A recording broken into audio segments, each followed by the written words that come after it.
तो संक्षिप्त में ले लेते हैं कल जो डिस्कशन किया।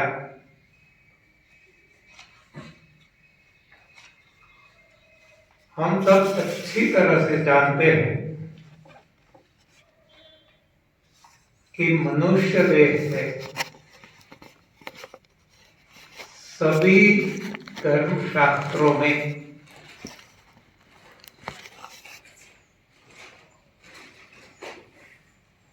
इसका गुणगान किया गया है, यानी कि मनुष्य देह है वो ही मोक्ष का द्वार है। बड़े भाग से ही ये देह मिलता है, तो इसका उपयोग सही ढंग से होना जरूरी है। वो बार बार मिलने वाला नहीं है। 86 लाख योनियां कही जाती है,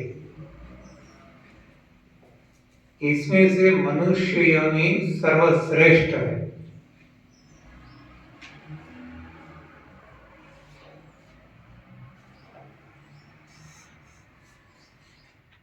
मनुष्य देह एक सर्वोच्च साधन है प्रभु प्राप्ति का। तो ऐसा साधन जब हमें मिला है तो इसका सदुपयोग होना जरूरी है। साधन के सदुपयोग दुरुपयोग दोनों हो सकते हैं। साधन का कोई दोष नहीं है, कैसा उपयोग करते हैं इस पे परिणाम निर्भर है।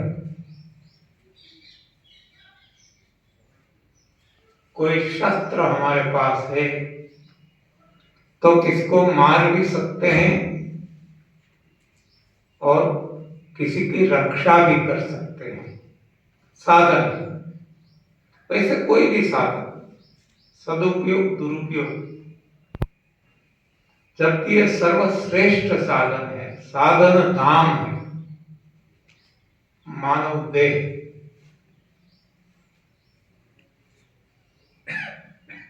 अनमोल है,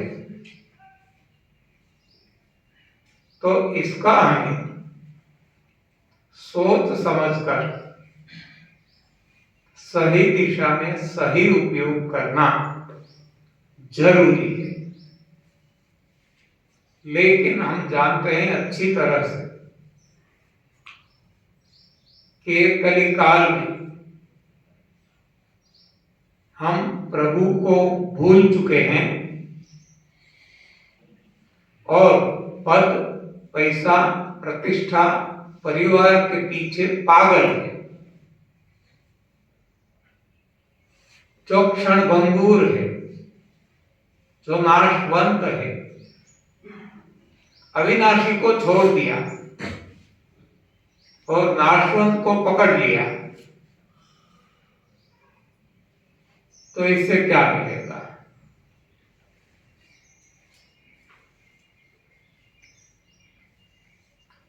तो भगवान शिव जी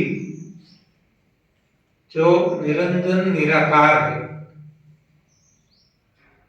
अजन्मा है, अमर है, अजर है,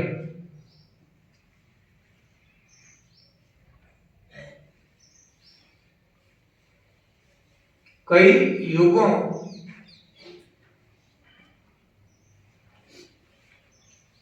यानी कि जो अनंत है, समय से कोई लेना देना नहीं है, ऐसे भगवान शिव जी अपनी धर्मपत्नी माता जी पार्वती जी को, जब उसका नाम उमा था, तब बताते हैं कि उमा कहूं मैं अनुभव अपना, उमा कहूं मैं अनुभव अपना। कौन सा अनुभव? इतने युगों से जो है उनके तो कितने अनुभव होंगे हर कोई क्षेत्र में, लेकिन और कुछ नहीं कहा, केवल इतना कहा, उमा कहूं मैं अनुभव अपना। एक ही सेंटेंस में, एक ही वाक्य में, सत हरिवचन, सत हरिवचन, जगत का सपना, सत हरिवचन जगत का सपना। जो हमें दिख रहा है हमें सही लगता है, सही नहीं है, सपना। जैसे सपन में हमें जो भी दिखता है सच लगता है नहीं। एक कुछ घंटों का स्वप्न है, एक कुछ सालों का स्वप्न है, इससे ज्यादा इसमें कोई अंतर नहीं है भगवान शिव जी के हिसाब से। तो अब जो स्वप्नवत है, जो नाशवंत है जगत, इसको पकड़ना है। भगवान शिव जी कहते हैं ना, वो असत है। तो सत्य क्या है? भगवान शिव जी के कहने पे, उनके अपने अनुभव के आधार से उनका जो कहना है, मंतव्य है, ओपिनियन है, वो है सत है तो केवल हरि भजन है। तो मानव देह जो हमें मिला है, तो हमारी फर्ज बनती है, हमारा कार्य हरि भजन करना है, इसके अलावा कुछ भी नहीं। और हम हरि भजन ही नहीं करते, इसके अलावा सब कुछ करते हैं, और यही हमारे सभी दुखों का राज है।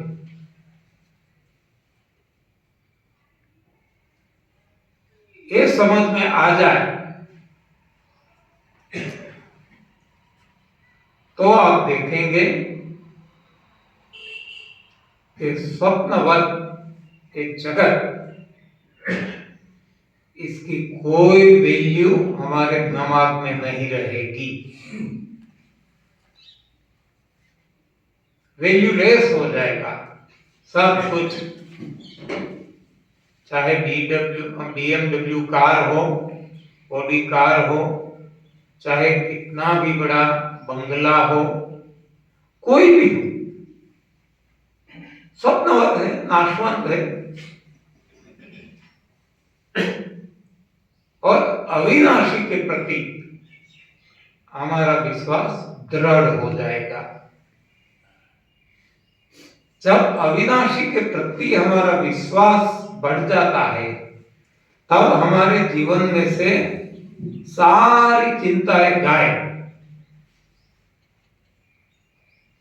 No mental tension, no depression. और यही सही ज्ञान है।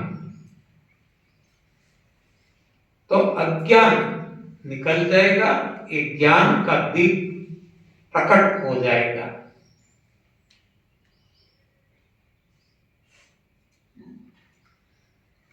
स्वास्थ्य तो यूं ही मिल जाएगा, स्वास्थ्य के लिए कुछ करना नहीं पड़ेगा, स्वास्थ्य सहज है। रोग के लिए कीमत चुकानी पड़ती है। हम गलत खाना खाके, गलत रहन सहन से रोग खरीदते हैं, और बाद में वो रोगों को हटाने के लिए सारा जीवन हमने कमाया वो खर्च कर देते हैं। यानी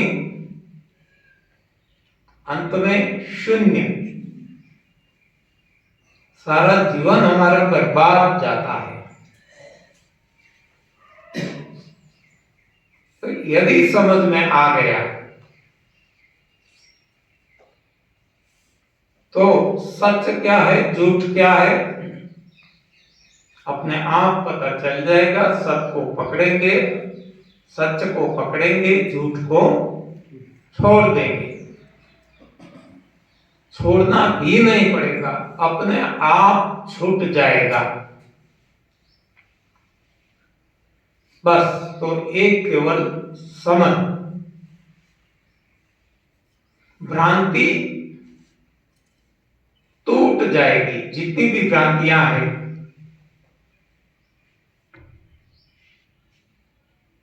आज हम भ्रांति में जी रहे हैं, सारा जगत।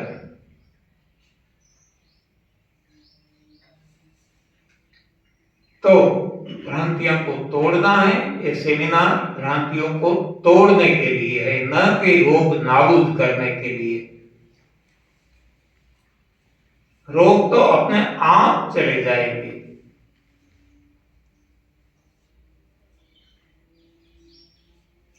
रोग एक बाई प्रोडक्ट है।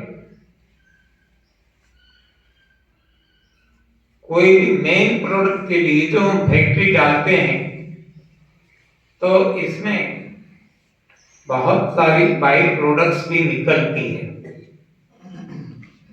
जिसके लिए हमने फैक्ट्री नहीं डाली, जिसके लिए हम कुछ करते नहीं है, लेकिन इसकी प्रोसेस में ही वो आता है, तो वो मिल ही जाता है। जैसे शुगर फैक्ट्री है, हमें शुगर चाहिए, चीनी चाहिए, इसके लिए हमने फैक्ट्री डाली। तो जब शुरू करते हैं गन्ना डालना पीसने के लिए,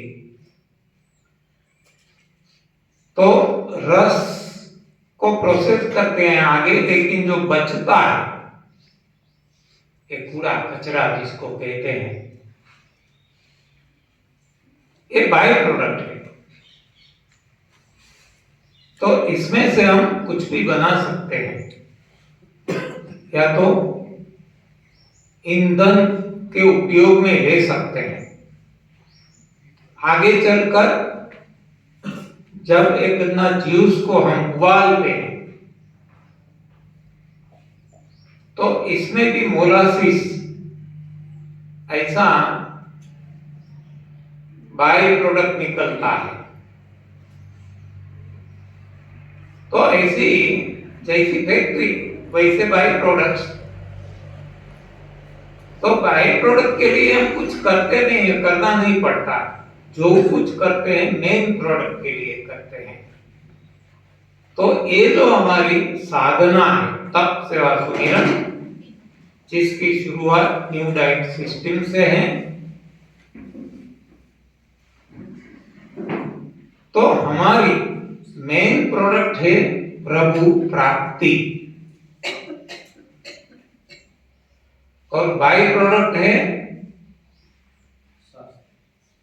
जैसे हमने गन्ना जूस के बारे में देखा, सबसे पहले एक कूड़ा कचरा निकला, ये चीनी की बाय प्रोडक्ट है फैक्ट्री की। तो यहां बाय प्रोडक्ट क्या है? शरीर का स्वास्थ्य। देखो, चाहिए या नहीं चाहिए, वो तो मिलेगा ही। तो इसके लिए क्यों हम समय बर्बाद करें जो मिलने ही वाला है। स्वास्थ्य के बाद शक्ति, कमजोरी हट जाएगी। जिसको अनुभव है उन सभी को पता है, और जिसको अनुभव नहीं है, अनुभव करेंगे, तुरंत रिजल्ट मिलना शुरू हो जाएगा। सबसे पहले स्वास्थ्य सुधर जाएगा, रोग हट जाएंगे, साथ साथ शक्ति का जागरण होगा, शक्ति मिल जाएगी।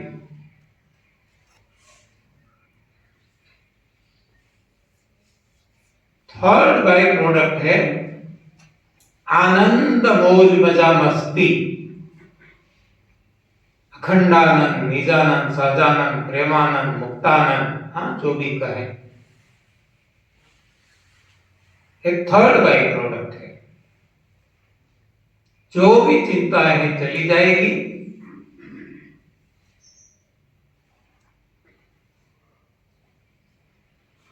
नित्य आनंद में रहेंगे, नित्य आनंद बन जाएंगे।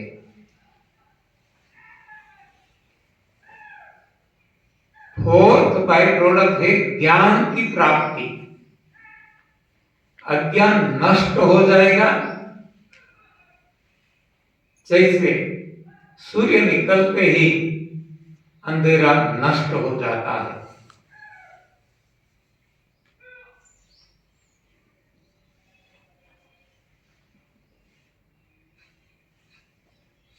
फिफ्थ बाई प्रोडक्ट है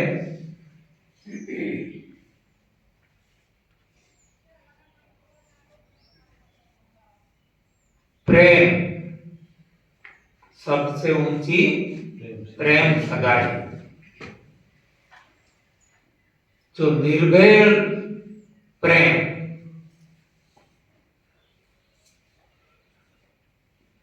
जागृत हो जाएगा। सही प्रेम, प्रभु प्रेम, हर किसी में बस एक तू ही तू,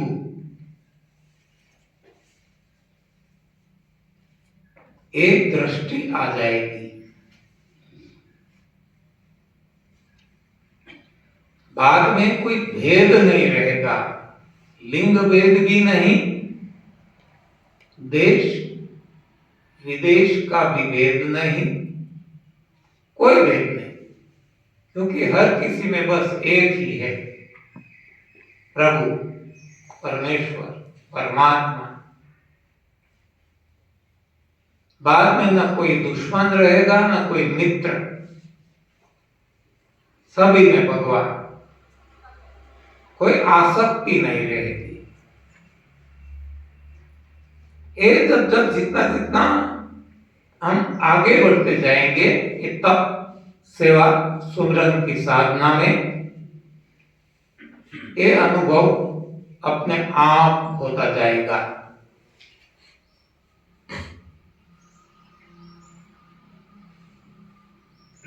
तो बाई प्रोडक्ट की बात की, अब नेक्स्ट बाई प्रोडक्ट है सिफ्थ, वो है आत्मोन्नति, आत्मा की उन्नति। आत्मा परमात्मा को मिलने के लिए सक्षम बन जाएगा, आत्मा परमात्मा में मिल जाएगा, आत्मा ही परमात्मा बन जाएगा। तो एक तप, सेवा, सुमरन की साधना केवल रोग नाबूदी का कोई मार्ग नहीं है, ये मन में से हटा देना है। यहाँ सब कुछ है, शरीर, इंद्रिय, मन, बुद्धि, चित्त, आत्मा, परमात्मा, एक ही साधना से सब कुछ मिल जाता है।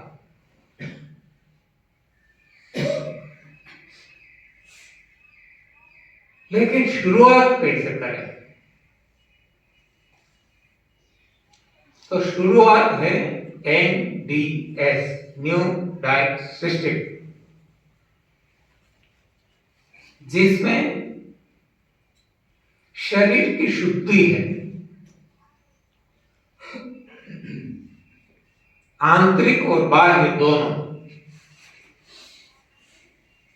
बाह्य तो ज्यादातर हम करते रहते हैं, स्नान आदि, लेकिन आंतरिक शुद्धि जो सबसे ज्यादा जरूरी है, वो ही हम नहीं करते। बाह्य शुद्धि हो ना हो इतना महत्व नहीं है। शुद्धि है, सफाई है, अच्छी बात है, लेकिन इतना इंपॉर्टेंट नहीं है जितना आंतरिक शुद्धि इंपॉर्टेंट है। ऐसा समझने के लिए कह सकते हैं कि एक पेपर निकाला गया है जिसमें 2 सवाल पूछे गए हैं। सवाल 1 बाह्य शुद्धि, सवाल 2 आंतरिक शुद्धि।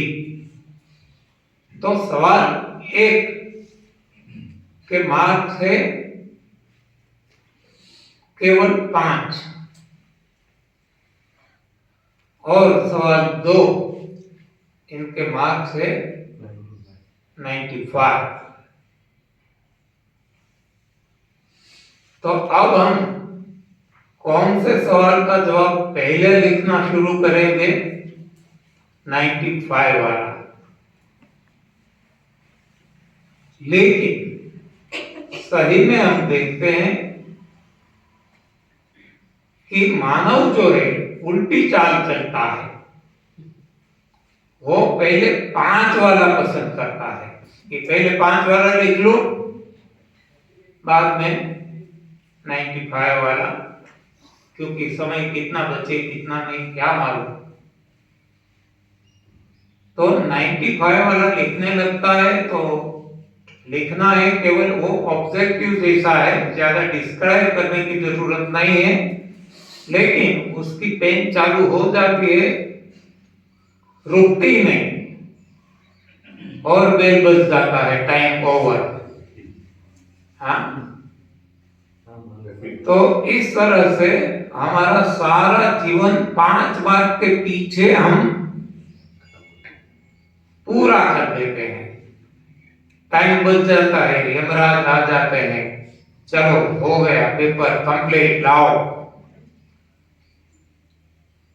हम कहते हैं कि अभी तो 5 मार्क वाला ही लिख रहे हैं, वो जो भी है आपका आपको सोचना था, हमारा समय पूरा हो गया, लाए पेपर। तो 5 में मान लीजिए कि 5 पूरे मार्क्स तो एग्जामिनर है दे देते हैं, 100% जिसको कहें, जिसने मार्क का है, क्वेश्चन है 5 का है, 5 दे देता भाई, तो हम पास होंगे या फेल होंगे? फेल ही होंगे, क्योंकि मिनिमम 35 तो चाहिए पासिंग के लिए। यहाँ तो 5 ही मिला। ये तो कोई एग्जामिनर ऐसा है, तो कोई एग्जामिनर ऐसा भी हो सकता है कि इसको समझ ही नहीं है, 5 में इतनी सप्लीमेंट्री भर दी, हाँ, खुद का समय बिगाड़ा, इतनी सप्लीमेंट्री पेपर बिगाड़ा और मेरा समय बिगाड़ा, इसको -5 दे दो। हाँ, तो हमें -5 जो मिले हैं वो रोग है और कुछ नहीं है। और देखो सारी सृष्टि में और पशु पक्षी प्राणी हैं, वो समझदार वो है, उन्होंने 95 वाला सिलेक्ट किया और जितना जरूरी था उतना ही लिख के बैठ गए आराम से। अभी तो समय उसका होता नहीं है, तो यमराज भी यमदूत नहीं भेजते। और जब एग्जामिनर एग्जाम करता है, चेक करते हैं पेपर, तो 95 मार्क्स में से मान लो कि कोई स्ट्रिक्ट ऐसा है कि नहीं 95 इसको देना ही नहीं है, तो 90 देगा, 80 देगा, 70 देगा, इतना काटेगा, 50 तो देगा ही, तो भी पास। हाँ, 95 में काट काट कर 50 तो भी पास, अरे 35 फिर भी पास। तो ये सारी प्राणी जितनी भी है सृष्टि पे वो पास है, हम फेल है। उनको कोई रोग नहीं, देखो उनको कोरोना है, ओमिक्रॉन है, हाँ मास्क लगाते हैं, सैनिटाइज करते हैं, सोशल डिस्टेंसिंग का पालन करते हैं, हाँ कुछ जरूरी नहीं है। अरे उनको तो वीजा भी नहीं लेना पड़ता, हाँ एक देश से दूसरे देश में जाने के लिए। तो ऐसा क्यों? क्योंकि उन्होंने सेकंड क्वेश्चन का जवाब दिया, यानी कि वो आंतरिक शुद्धि पे जोर देते हैं, बाहर पे नहीं। देखो वो स्नान करते हैं क्या? हाँ कोई नहीं, जो हम करते हैं बाह्य शुद्धि, वो कभी ब्रश करते हैं क्या? पेस्ट लगाते हैं क्या? हाँ हेयर ऑयल लगाते हैं, ब्यूटी पार्लर में जाते हैं, हाँ और फिर भी वो निज रंग में रहते हैं। और हम, पता है हम सबको हमारी स्थिति क्या है। बाह्य शुद्धि खराब नहीं है, लेकिन इतना जरूरी भी नहीं है। जो सबसे ज्यादा जरूरी है वो आंतरिक शुद्धि है। तो हमें आंतरिक शुद्धि पे जोर लगाना चाहिए। साथ साथ हाँ 95 का लिख लिया बराबर है, समय है 5 का भी लिखो, तो हमें अच्छे मार्क्स मिलेंगे।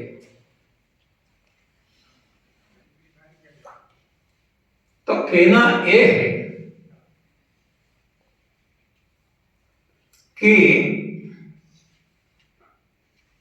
आंतरिक शुद्धि यदि होती रही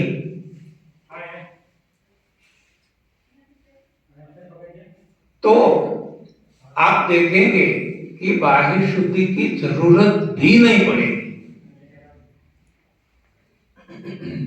जब हम आंतरिक शुद्धि नहीं करते थे, खुद का अनुभव, तब पसीने में बदबू आती थी, मुंह से बदबू आती थी, सांस से बदबू आती थी, टॉयलेट में बदबू आती थी, पेशाब में बदबू आती थी। जबकि एनडीएस फॉलो करने के बाद सारी बदबू गायब, कोई भी बदबू नहीं। इतना ही नहीं, सुबह उठने के साथ जो सरायवा लार निकलती है वो भी बदबू वाली, चिकनी, इसको साफ करना पड़ता था हर दिन। आज साफ करने की जरूरत ही नहीं। ये 29 साल हो गए, हमने कभी टूथपेस्ट नहीं लगाई है, ना टूथ ब्रश भी का भी इस्तेमाल किया है। पहले तो सब कुछ करते थे, दातुन, इसका दातुन, इसका इसका इसका, फिर भी दांत सड़े और पड़े। लेकिन जितने बच गए एनडीएस फॉलो करने के बाद एक भी नहीं गिरा, और जो कमजोर थे वो एकदम मजबूत हो गए। कितनी भी कठिन हार गन्ना था, गन्ना है तो ये भी अभी जो बचे हुए दान, इससे गन्ना भी खा सकते थे। अभी जो दांत है कोई ओरिजिनल नहीं है। हाँ, ये जो है ये तो फुल माउथ कहते हैं ना डेंटिस्ट, वो अभी अभी करवाया है, एक ही महीना हुआ होगा, कोई प्रॉब्लम नहीं था। एक दांत में, हाँ, लास्ट जो नीचे वाली राइट हैंड साइड में, वहां कुछ होल पहले से ही थे, तो होल में वो भर जाता था जब खाना शुरू करे, तो खाने के बाद इसको हटाना पड़ता था कोई ऐसी टूथपिक, हाँ, डालकर। तो ये धीरे धीरे धीरे धीरे बढ़ता गया। तो एक समय ऐसा आया कि वो दर्द करने लगा। तब तक तो कोई प्रॉब्लम नहीं था, दर्द करने लगा तो अब डेंटिस्ट के पास जाना पड़ा। तो डेंटिस्ट ने अपने हिसाब से बताया कि मैंने बताया इसमें केवल सीमेंटिंग कर दो, कुछ ऐसा बंद कर दो बस, और कुछ जरूरी नहीं है। तो उन्होंने कहा कि नहीं, ये ठीक नहीं है, एक टेम्पररी इलाज है, हम आपको परमानेंट कर देते हैं। तो ये जितने भी दांत बचे थे,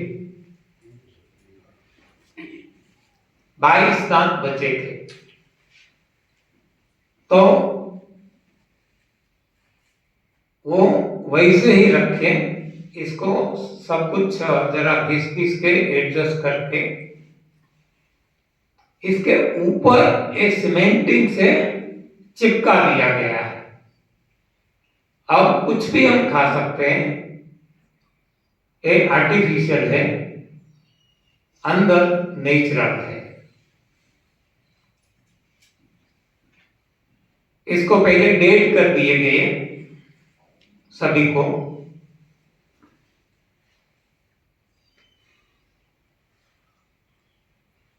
कहना मेरा यह है कि ये तो जो हमने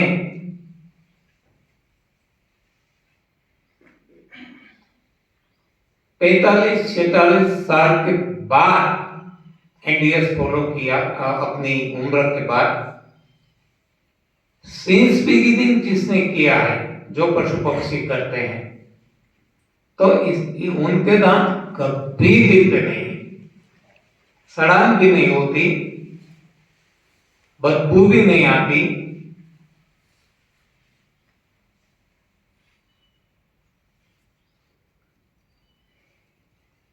हमने जो गलत खाना खाया है, इस हिसाब से बदबू आती है पसीने में सभी जगह।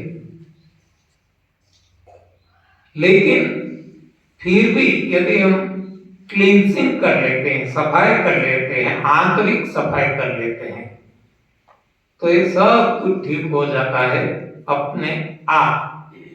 तो बाद में कोई सफाई करने की आवश्यकता, बाह्य सफाई की आवश्यकता नहीं रहती, जो मैंने आपको दांत का बताया। उसी हिसाब से पहले मैं साबुन विविध कंपनियों के विविध प्रकार के इस्तेमाल करता था, स्नान में हेयर ऑयल लगाता था, चमड़ी में भी हेयर ऑयल या ऑयल से मसाज, ये सब कुछ करते थे। लेकिन एनडीएस फॉलो करने के बाद साबुन का उपयोग बंद हो गया टोटली। हेयर ऑयल या कोई भी ऑयल, मसाज या इसके लिए नो ऑयल एट ऑल, ना अंदर ऑयल का इस्तेमाल, ना बाहरी इस्तेमाल। जरूरत ही नहीं रहती।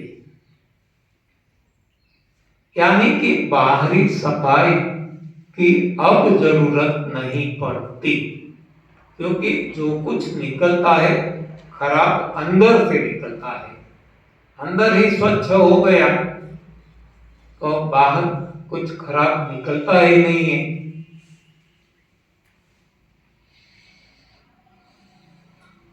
तो अब हमारी समझ में आ गया कि हमें स्वस्थ रहना है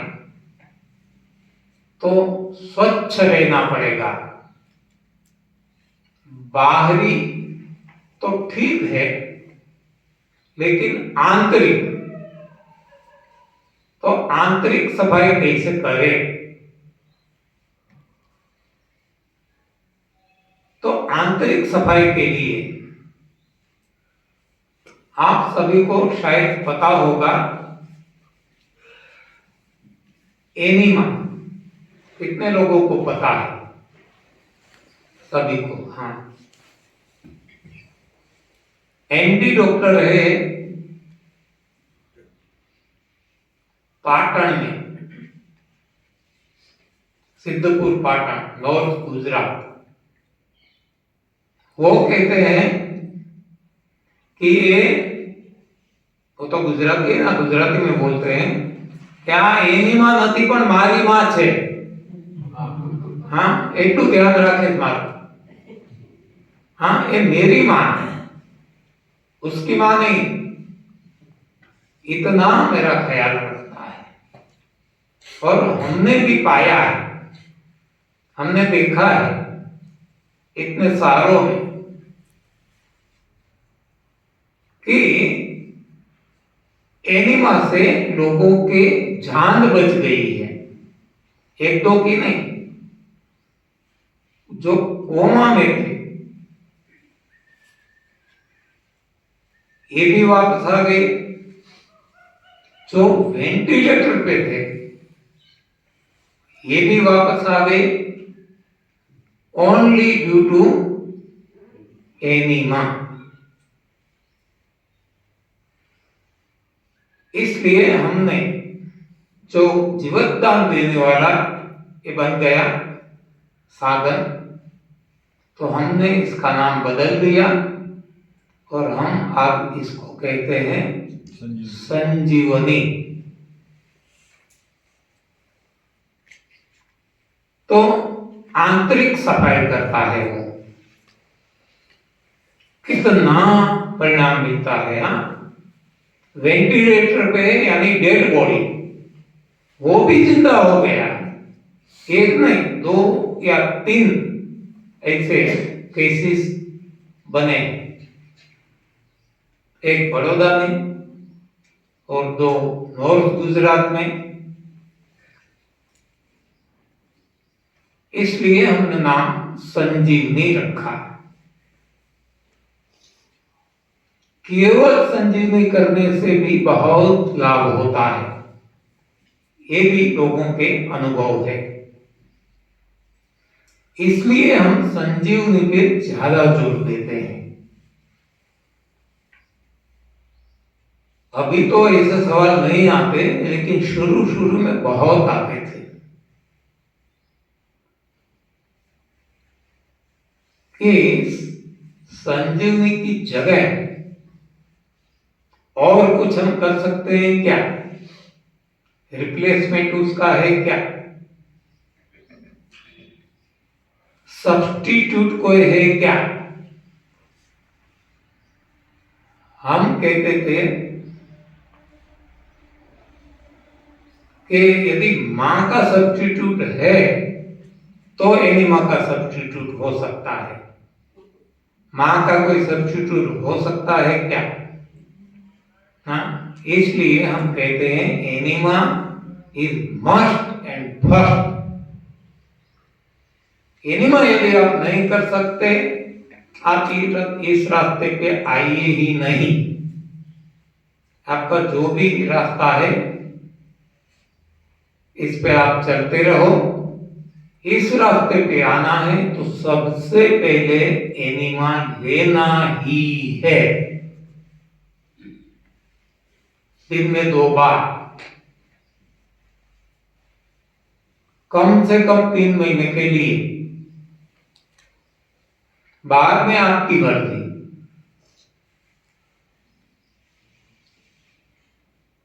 हमने कई डॉक्टर्स को भी सुना है उनके अनुभव। वो कहते हैं कि वो 9-9 साल से दिन में 2 बार एनिमा ले रहे हैं। हम कहते हैं हम तो केवल 3 महीने के लिए प्रपोज करते हैं, सजेस्ट करते हैं, तो आप 9-9 साल से ले रहे हैं, इसका राज क्या है? आप तो डॉक्टर हैं। तो वो कहते हैं कि हमें पता है कि इसकी कोई साइड इफेक्ट नहीं है। हमारी जितनी दवाइयां हैं सभी की साइड इफेक्ट है, लेकिन इसकी कोई साइड इफेक्ट नहीं है। और इससे हम शक्ति, स्फूर्ति, ताजगी महसूस करते हैं। हमारी एफिशिएंसी बढ़ जाती है।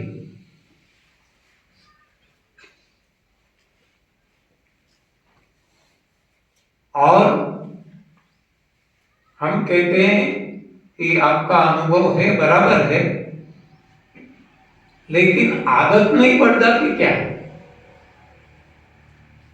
तो वो कहते हैं कि सारी दुनिया में सभी को आदत है। हाँ, किसी को पान, बीड़ी, तंबाकू, गुटखा की, किसी को शराब की, ज्यादातर लोगों को चाय की, और सभी लोगों को खाने की आदत है। खाना जरूरी नहीं है, बिल्कुल जरूरी नहीं है। जैसे चाय पीना बिल्कुल जरूरी नहीं है, जैसे तंबाकू खाना बिल्कुल जरूरी नहीं है, गुटखा खाना बिल्कुल जरूरी नहीं है, शराब पीना बिल्कुल जरूरी नहीं है, उसी तरह खाना बिल्कुल जरूरी नहीं है। हाँ, ये सुनने से हमें लगेगा कि ये कोई पागल आदमी लगता है। हाँ, स्वाभाविक है ना, बिना खाए तो कैसे हम जी सकते हैं? एक गलत फहमी है, गलत मान्यता है, जो मैन मेड साइंस, कल मैंने बताया था, मानव सर्जित विज्ञान ने हमारे दिमाग में भर दी है कि खाना जरूरी है। हाँ, इसका नाम ही खाना, मत खा। हाँ, लेकिन क्या करें? आपको लगेगा, हाँ, लोग कर रहे हैं ना, स्वाभाविक है, इसमें किसी का दोष भी नहीं। आधार क्या है इसका? हमें तो सबूत चाहिए। ज्यादातर जो पढ़े लिखे हैं और युवा हैं, वो सबूत चाहते हैं सभी जगह। जैसे आप सभी को पता होगा, स्वामी विवेकानंद सबूत चाहते थे ना, भगवान है, मुझे सबूत चाहिए। हाँ, इस तरह लोग सबूत मांगते हैं। तो आइए सबूत भी दे देता हूं। हमारे देश में सामान्य आदमी जिसने एनडीएस फॉलो करना शुरू किया, सारी दुनिया में 1-2 दिन बिना खाए पिए उनको असंभवित लगता था, आज आसानी से रहते हैं। एक पहला सबूत तो हमें लगेगा, तो इसमें तो क्या, 2 दिन तो इतना खाया है, तो इतना रिजर्व है, स्टॉक है, तो 1-2-3 दिन तो कोई बात नहीं है। ज्यादा करते देखो, राजकोट में सुरेखाबेन चौधरी है।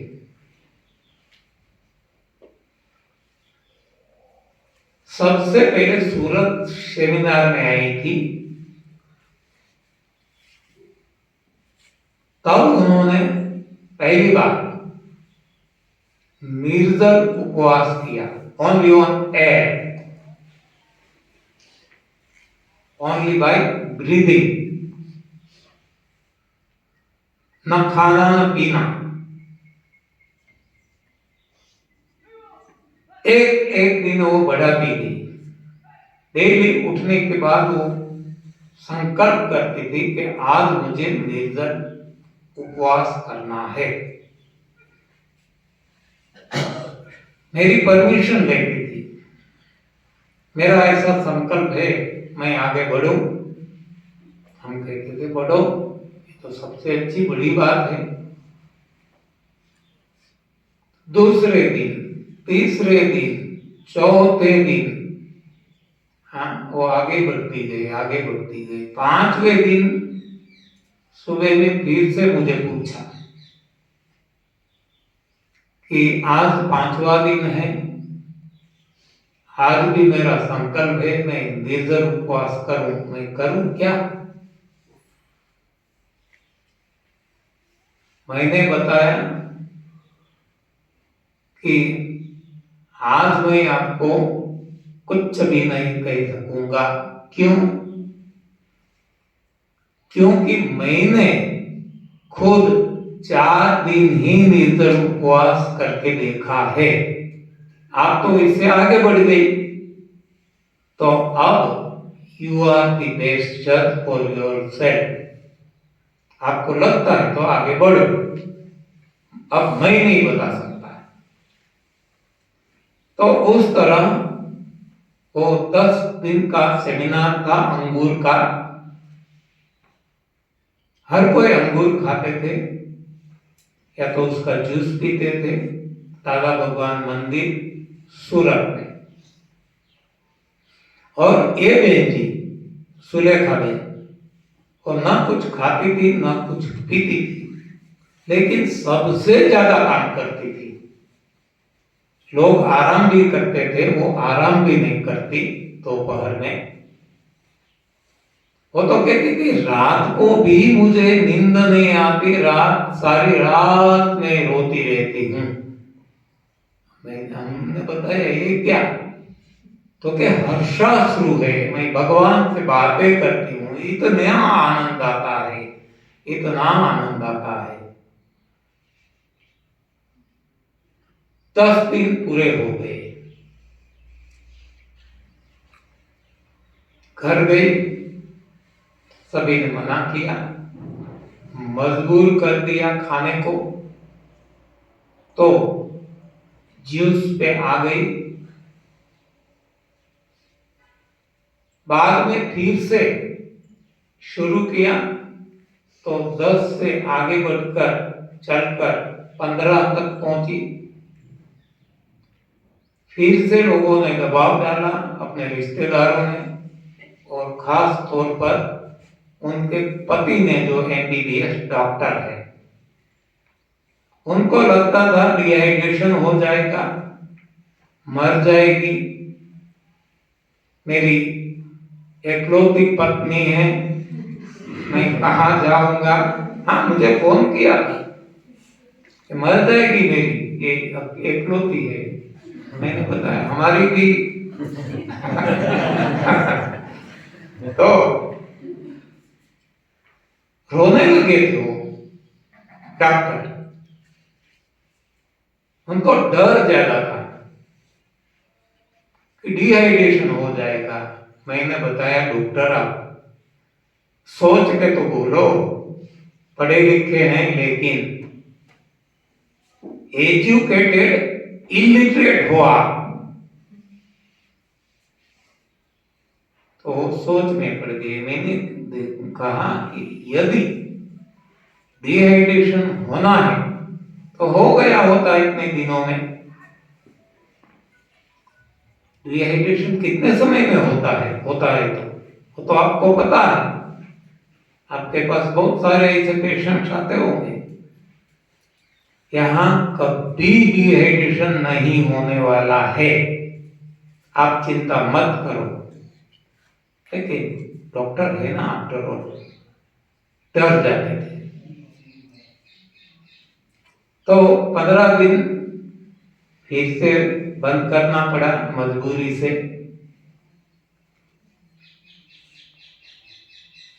फिर से आगे बढ़े वो बाद में, तो 30 दिन लगातार निर्जल उपवास किए। 30 दिन ओनली ऑन एयर।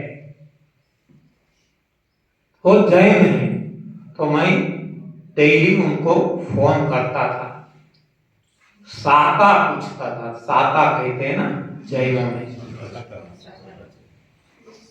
साता में है ना, तो ये मैं पूछता रहता था। मुझे भी पता चले, क्योंकि मेरा अनुभव तो केवल 4 दिन का ही था, मेरे लिए भी नया था। तो 30वें दिन मैंने पूछा कि कैसा लगता है। एकदम मजा, आनंद आ रहा है। घर का हर कोई काम वो करती थी, ज्यादा करती थी, आराम भी नहीं करती थी। मैंने बताया कि अब तो मेरी तो इच्छा है अगले 30 दिन इसको एक्सटेंड कर दूं, लेकिन परिवार वाले मानते नहीं है। कोई बात नहीं, तो ऐसे उन्होंने जो निर्जल फास्टिंग किए 2 साल में, हाँ बीच बीच में ऐसा दबाव से छोड़ देते थे, 2 साल में यानी कि 730 दिनों में 500 से ज्यादा दिन वो निर्जल पे रहे। हाँ, more than 500 days out of 730 days, only on air, only breathing, no input। वैसी ही अच्छा, दूसरा ये है कि कोई कमजोरी नहीं, शक्ति बढ़ी। दूसरा, वजन कम नहीं हुआ, वजन बढ़ा। पहले कम हो गया था, 80 केजी के आसपास था, वो 38 केजी हो गया था। अब वो निर्जल फास्टिंग से 38 से 50 केजी हो गया और स्टेडी है आप, और 50 में एकदम फिट दिखती है। और उसकी जो लड़की है, जिसको भी लड़के हैं, तो अपनी लड़की से भी ये ज्यादा जवान लगती है। हाँ, अपीयरेंस। ऐसा ही एक है आनंदिमा, हिमाचल प्रदेश में, हिमालय में तपस्विनी है। उसका भी सिमिलर केस है। पहले वजन बहुत ज्यादा था, 75, और इससे भी ज्यादा कुछ 79। उसका वजन भी कम होते हुए एक 39, 38 ऐसा कुछ हो गया था, लेकिन छोड़ा नहीं। निर्जल फास्टिंग चालू ही रखा तो वजन बढ़ने लगा, और आज उनका वजन है 55 केजी। हाइट के हिसाब से 55 केजी में भी वो एकदम फिट, या तो थोड़ा सा कहे ना, वो फैटी दिखती है अभी। जो एकदम दुबली पतली दिखती थी, केवल हड्डियां दिखती थी, तो अब ये मांस भर गया है सारे शरीर में, चेहरा भी, हाँ सारा शरीर। तो जो लोग 30 दिन लगातार बिना खाए पिए जी सकते हैं और उनको विश्वास है कि अगले 30 दिन भी बिना खाए पिए वो रह सकते हैं, तो जो 30 दिन या ज्यादा रह सकते हैं तो सारा जीवन रह सकते हैं। हाँ, मर जाना था तो ये 10, 15, 20 दिन में मर जाते,